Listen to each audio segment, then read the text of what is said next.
My whole life has completely changed in the last year, and I have no idea what's next, and I try to just relax into that.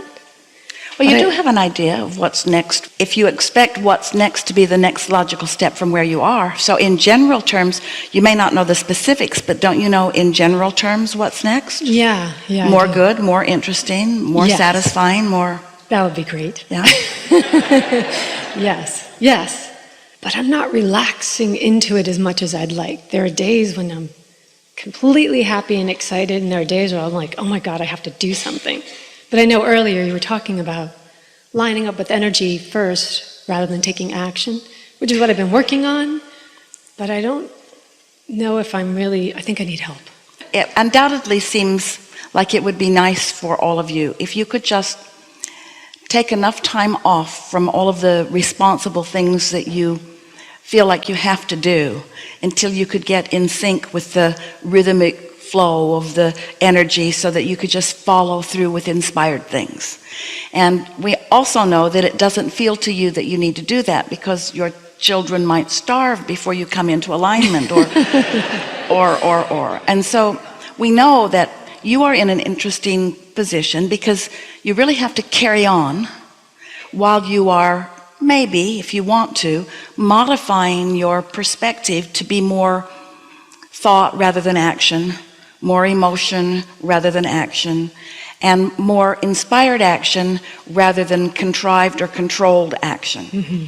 And we think the pieces that really lay a good basis for you, we already talked about here today, that if you can just accept that the more you ponder something, the more it's ready for you. Now, we want to explain exactly how this works. This vortex that we're talking about, you have been building it incrementally. And whether you recognize it or not, we want you to know it's perfect for you. So when you say, I really don't know exactly what's coming, that may be, but it is wonderful. And you did put all of the pieces there. Yeah, I'd like that. And all of the pieces that are interacting with each other are going to create for you, when it comes into the manifestational form, things that will be incredibly satisfying. And so this vortex has already, between what you've sifted and sorted and what law of attraction has done with your vortex and the vibrational version of it, the majority of the work is done. More than 99% of the creation is done.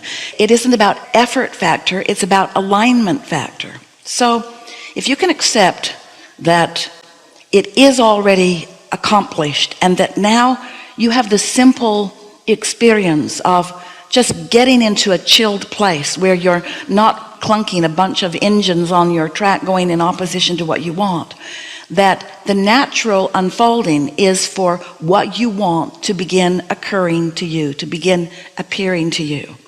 Even if I don't know what it is I want, like I don't even know if I know what I want.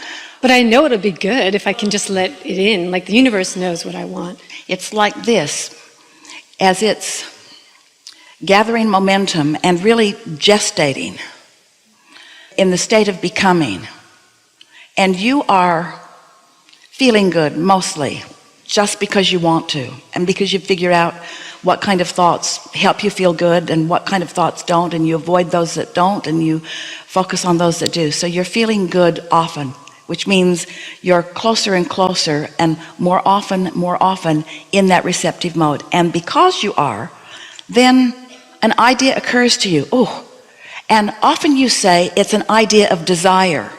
Well, that desire didn't just start when you got the idea. It's been well underway. The fact that you got it means that it's really ready to come to fruition, and you're ready to translate it into fruition. So when the idea occurs and you feel that exhilaration, what that means is you let that mature idea flow into your mind, and now manifestation is right around the corner. We want to find a way to say to you that it's the creating that you came for, not the creation. But the creation must be part of the process for there to be any creating that goes. So it's just another way of saying that the joy is in the journey. It's not only in the manifestation. And so what we really want to say to you is that the more satisfaction that you're finding even before the manifestation, then the more you're milking this creation for more joy, and the more satisfaction you're going to feel when it manifests. Even if I'm just milking something else that has nothing to do with all the things I might want. Well, that's really a good approach because that's, I think, all I can do. you could have 5 lately factors in your life that are important. 4 of them could be not working very well at all. 1 of them could be something that's pleasing when you think about it. And if you spent most of your time just softly focusing on what is working, the other 4 would come into alignment. Wait. They've already come into alignment, but that focus on the one that is working causes you to come into the receiving mode where those 4 could begin revealing themselves to you in more positive ways. Yeah, because I think maybe only 1 is here and about 5 or 6 nowhere in sight.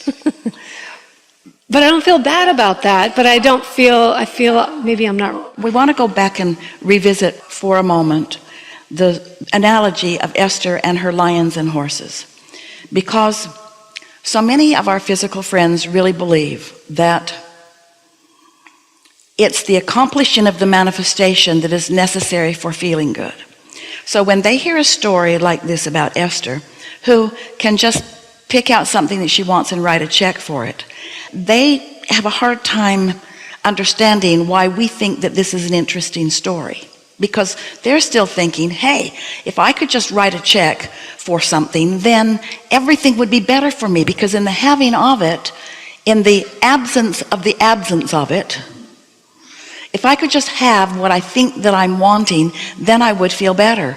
And we want you to come with us on this journey of deliberate creation to understand that there are so many actions that you want to take. Making a phone call instead of chilling out. It's like writing the check. It's like trying to make the action do the work that can't be done before the energy has flowed. So it's a good process if you can find something that is pleasing to you to think about, because when you focus upon it, because the work is already done in the vortex, and now you're doing the work of finding something pleasant to think about, so you're closing the gap. In that closed gap, in that open valve, in that open circuit where you'll start translating those vibrations into ideas, you're going to feel wonderful as those ideas flow. Don't you know that? Haven't you ever been involved with a project where it just clicked? Ideas came to you, you had fun along the way, you were collaborating with others, they were in the flow too, it all felt good. There just didn't seem to be any bumps in the road because you were moving so fast, the bumps didn't matter anyway. That's what deliberate creation feels like. So come back to what you're talking about here. Bring it to something specific to you. Well, I have no job, not sure where I'm going to be living, and I don't know, like, part of me just wants to leave it open, let the universe guide me to it. But then I think sometimes I get caught up in not doing it. But look at it this way, you have 2 choices. You can leave it open and let the universe inspire you to the next logical step and have some fun along the way and a really wonderful manifestation, or you can panic and jump right into some action that won't be very satisfying, and then continue to say, I don't know what's next, I don't know what's next. Right, and I get caught between both. I can be doing fine, and then I'll kind of get off track and feel like I've narrowed myself into doing, and then I'll step out and expand. When you say, I'm not sure where I will be living next, are you homeless now? No. Do you really need to think too hard about where you will be living next when you are living now somewhere? Probably not. But what is it that makes you say, I'm not sure where I will be living next? What do you think is the reason that you said that? Because I'm not completely satisfied with where I'm living now. Correct. So I know there's something more coming. Yeah. I just don't know where it is. Yeah, exactly. So I can give you a little trick here.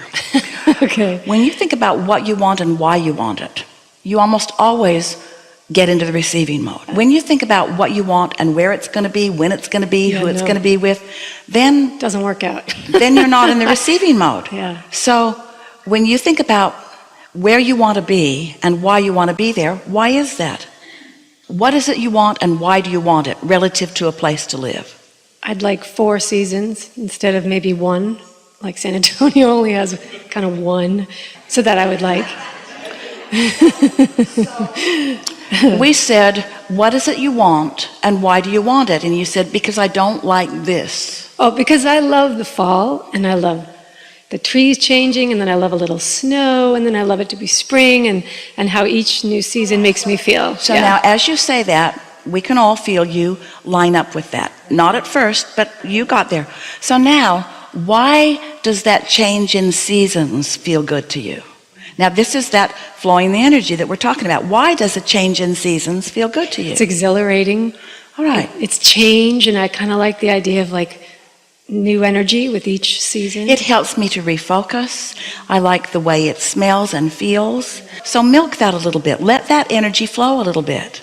You see, if it is true, and it is, that the energy flowing is the precursor to the manifestations occurring to you, then can you see how when you talk about what and why, rather than what you want and why you don't want that, and what you want and why you don't want that, and what you want and why you don't want that. So as you just get that energy flowing, so I will always be looking for a place to be happy. How's that for a good feeling statement? And there are lots of places and lots of reasons that I'm happy in lots of places. There's no resistance in any of this. And I really prefer an environment that inspires me to feel differently at different times.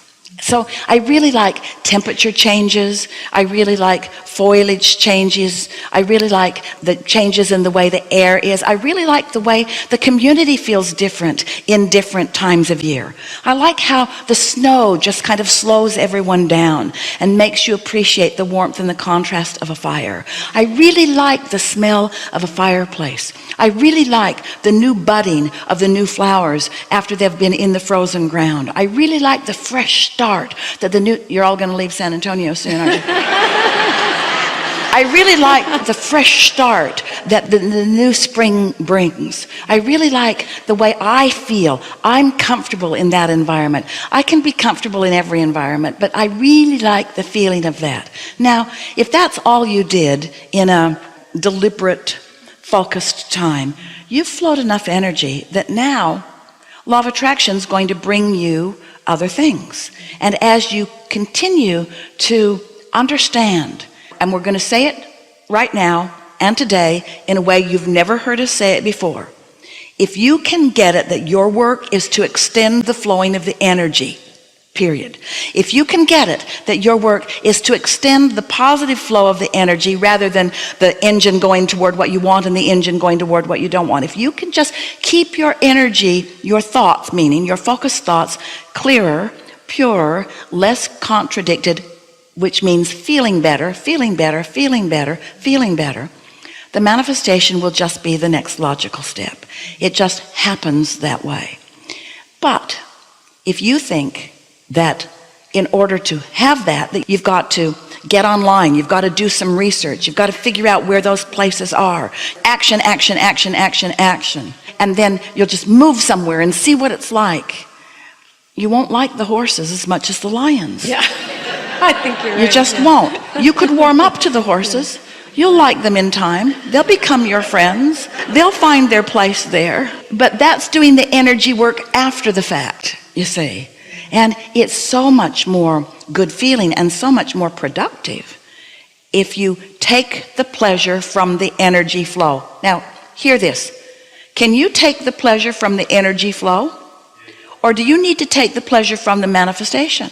And if you don't first take the pleasure from the energy flow, will there be as much satisfaction in the manifestation? So we're not going to say you can't make things happen. You can. You could pack up today. You could say, okay, that's it. You could get some big truck to come and put all of your things in it, and you could take off and you could go somewhere. You could move into action today. Or you could take the pleasure from the energy flow, and then take the pleasure from the energy flow, and then take the pleasure from the next idea that comes and the next idea that comes, and you could increase your awareness